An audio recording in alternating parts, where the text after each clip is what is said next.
আর অনেক বিষয়গুলো আছে, যে বিষয়গুলো আপনাদের মাঝে তুলে ধরবো এই ভিডিওতে। আপনারা মনোযোগ সহকারে ভিডিওটি দেখুন।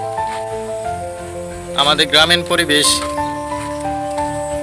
অনেক ভালো, কেননা আমাদের গ্রামে রয়েছে নানা ধরনের প্রকৃতি, সুন্দর সুন্দর গাছপালা, ক্ষেত খামার, আর অনেক বিষয়গুলো আছে, যে বিষয়গুলো আপনাদের মাঝে তুলে ধরবো এই ভিডিওতে।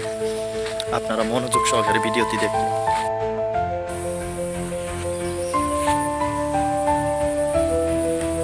এই হলো আমাদের গ্রামের ক্ষেত খামার, যে ক্ষেত খামারের মধ্যেও আমাদের চাষাবাদ করা হয়। এই ক্ষেত খামারের উপর আমরা চাষাবাদ করার পরে ধান আর অন্যান্য ফসল ফলাদি হয়।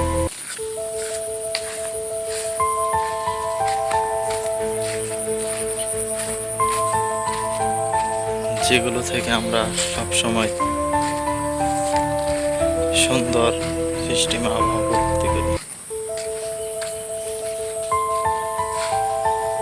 এই হলো হালি, আমাদের গ্রামীণ ভাষায় একে হালি বলে, আবার কোনো কোনো আগা জ্বালা বলে।